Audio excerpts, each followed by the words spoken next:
What's happening, everybody? It's Sean with Reactions to the Classics, and today we got a reaction to Lee Aaron and her album Bodyrock, brought to us by a friend, longtime supporter, and patron of the channel, Doug.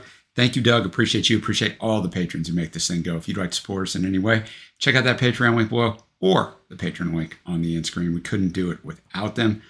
All right, I'd never even heard of Lee Aaron, and when I saw the request come through, I figured Lee Aaron was a guy, but no, Lee Aaron is not a guy. So a little background on Lee Aaron. Her real name is Karen Greening. So we're going to find out how she got the name Lee Aaron. She's a Canadian rock singer, had several hits in Canada in the 80s and early 90s. After singing in a production when she was 15 years old, she was asked to join a local rock group, which the members, including Karen, would name Lee Aaron. The members placed random names into a hat and drawn by the young musicians.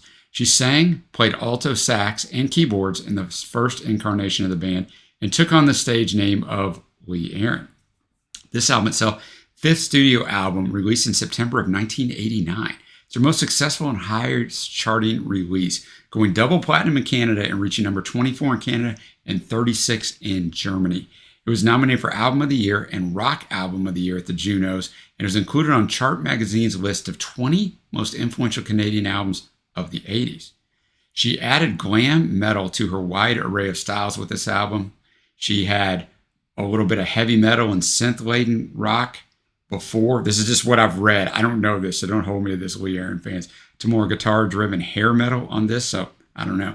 And if this is hair metal gets a bad rap now, but let me tell you something, boys and girls. If you're alive in the 80s, you most likely loved hair metal. I sure as heck did. All right, if you haven't been with us before, the music will not be in the video, but it'll be at a Vimeo link below, so check that out. Let's jump into it. We'll start off with the first track, Nasty Boys. There's just nothing out there on this album. Like, I tried to find all kinds of stuff, did some research on Lee, and I kind of gave that to you all up front, but there's really nothing out there. So we're just going to listen to the songs, and we'll be able to figure out what they're about. I'm going to have the lyrics up as always. Thanks again, Doug. All right, Nasty Boys. Really good guitar in there from John Albini. I mean, had that sound, right? Does have that hair metal sound. Lee came in there harder than I thought she was going to in the vocals. I mean, it was good. It's good. The song itself, easy. It's about a groupie. She's 15 when she gets started in this lifestyle of hanging out backstage and stuff, and kind of becomes addicted to it or hooked on it. I don't know if this is an indictment of that lifestyle or just like merely a communication of it, because this went on all the time back then, and even younger ages, unfortunately. But you probably couldn't even sing about it nowadays. But good first offering. As you see, well, we're going to go to Yesterday. I'm going to assume this is not a Beatles cover. No, I know it's not a Beatles cover. All right, some good drumming by Scott Humphrey. It says he did drum programming. That didn't sound like drum programming. I don't know, man. Maybe it is, but got the nice harmonies in there. This definitely has like the hair metal feel to it. And like I said, I mean, I loved hair metal, so it is what it is, man. If you don't, I think already if you're listening to this album and you weren't around then, you're probably gonna hate it. But it's a time and place thing, man. It takes me back. Really good message on this. It's about this guy whose life has kind of fallen apart. It's his fault, right? It's his fault. And he just keeps looking back on things instead of moving forward.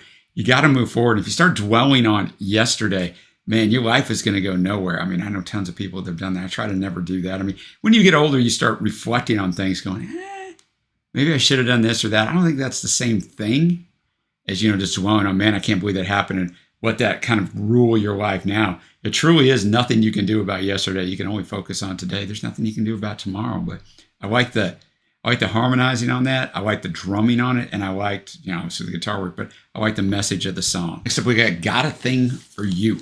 All right, pretty simple song, though. You don't usually hear it sung from the female perspective. She's got a thing for him. She likes this guy.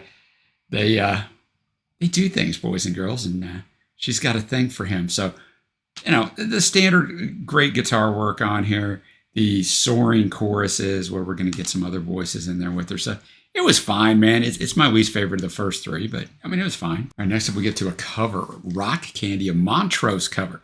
I'd never heard of Montrose. Sammy Hagar was their lead singer. So I guess a lot of bands later on like to do this because it has an unbelievable drumming part in it. But, I never heard of Montrose, so I learned something. They almost got me with that false ending with about 14 seconds left, but I mean, a fine song. The lyrics aren't going to win any songwriting prizes, but, Montrose, kind of about what you would think four guys who are coming up in the 70s would write about. It's about a girl, rock. She's sweet like rock candy. We'll leave it at that. I thought we had a really good, energetic performance there. Thought the drumming and guitar work were good. I mean, it goes along with the theme of the album. Next up, we have Tough Girls Don't Cry. All right, once again, shout out to John Albini on the guitar work on that one. Tough Girls Don't Cry. I mean, they can. It's all right, girls, if you're going to cry. Good advice here. She's singing to someone who's had their heart broken and dressing in black and kind of mourning that and telling her, look, he's not really worth it, and you're going to have probably more of these in life. So it's going to be okay. But, you know, when you're in those situations, man, that's the last thing you want to hear that's going to be okay. But it is. It really is. Well, most of us are old enough. We've lived through those things. But I thought a good message there. Now we're going to go to the third most streamed song on this album because there were 2 singles and we haven't got to them yet. They're actually at the end. So we got Sweet Talk. Okay, Sweet Talk. So, I mean, the story is that she wants this guy, right? I mean, that's kind of the theme of the album. She's kind of a bad girl and she's playing that up, which I get it, man. It sells. But here's the thing with this song. Right? I really like this song. I'm going to tell you why. I'm a huge Def Leppard fan. Like it, don't like it, whatever. I am. Hysteria just came out like a year and a half before this album came out. I've got a review of Hysteria. I'm going to actually reference that at the end of this, so I won't get any more into it. But I'm going to tell you right now, this song, if I had better equipment here, I could set them on top of each other. In certain parts, this song almost copies the riff of the lead-off track on Hysteria called Women. And then at other times, it kind of sounds like another song that's not on Hysteria called Bringing on the Heartbreak, but has very Def Leppard type sounds in the arrangement and the guitar work by John Albini. So, I mean, because of that, I really enjoyed this song. Next up, we got Rock the Hard Way. Rock the Hard Way, either about a runaway or just somebody maybe living on the streets or just having a hard time.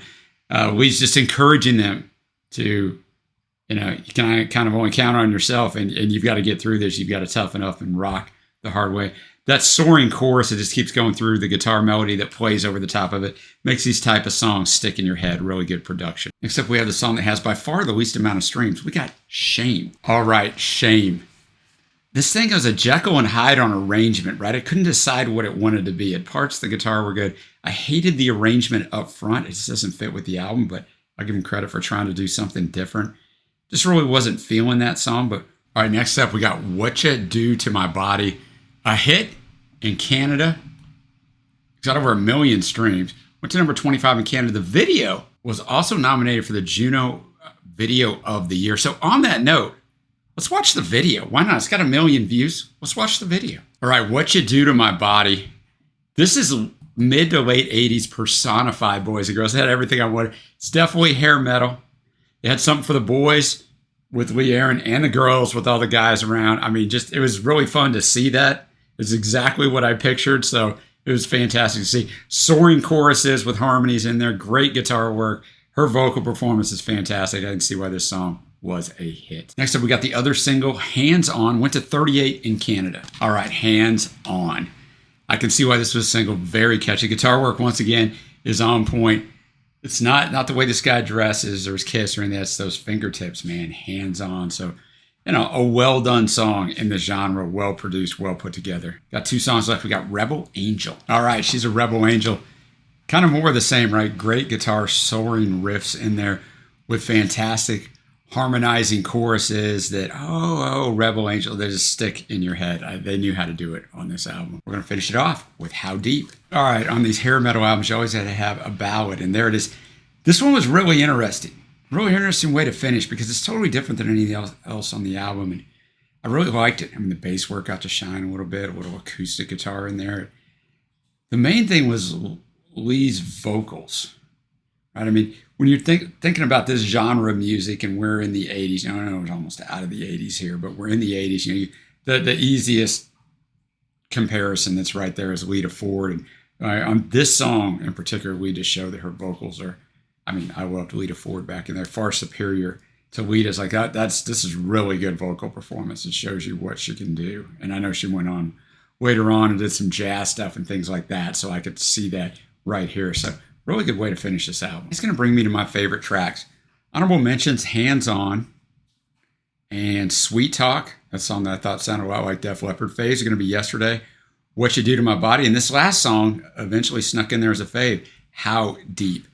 Now we're going to go to my overall score. Now look, here's the thing, and I said it way early on. I said it after yesterday, after the second song.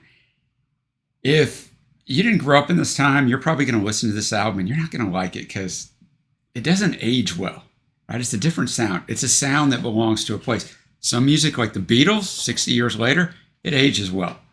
I think 70s music actually ages pretty well, but I didn't think that even in the 80s, right? When I didn't know that music and heard it, I'm like, I don't like this. But 80s music is a distinct thing that I don't think ages fantastically, right? I think the synthesizer driven music of the mid 80s, I think the hair metal, it doesn't age well unless you live through it. Because I loved hair metal and I still love hair metal. You know, I love Bon Jovi. I think Def Leppard's a little bit outside of hair metal, but they're put in there, so whatever.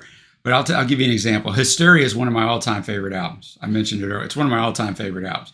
I have a full album reaction up to it. Guess what? I didn't give it a 10, even though for me, it's a 10.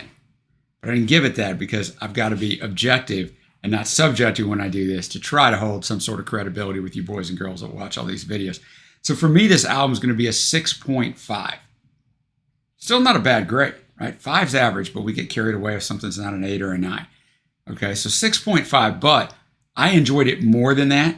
I'm just giving it the grade. It's a little bit long, but they all were then, right? I mean, I'm go back to Hysteria. Hysteria is 62 minutes long. This one's 55, 12 songs. Probably could have been 10 songs, 9 songs. I don't know. But it wasn't going to be then because this is how we did music. And it was going to sound like this because this is how we did music. And then grunge comes along a few years later and blows all that out of the water. I'll save my thoughts on grunge. I like some of it. There was too much of that as well. Like I could listen to hair metal way over grunge. And if you're watching this channel, you probably turned me off and you're never going to listen to me again. But I'm just being honest. So I appreciate Doug for bringing this one. Let me know what else I should check out here. Let me know what your favorite tracks are from this album. And until next time, guys, I will see you.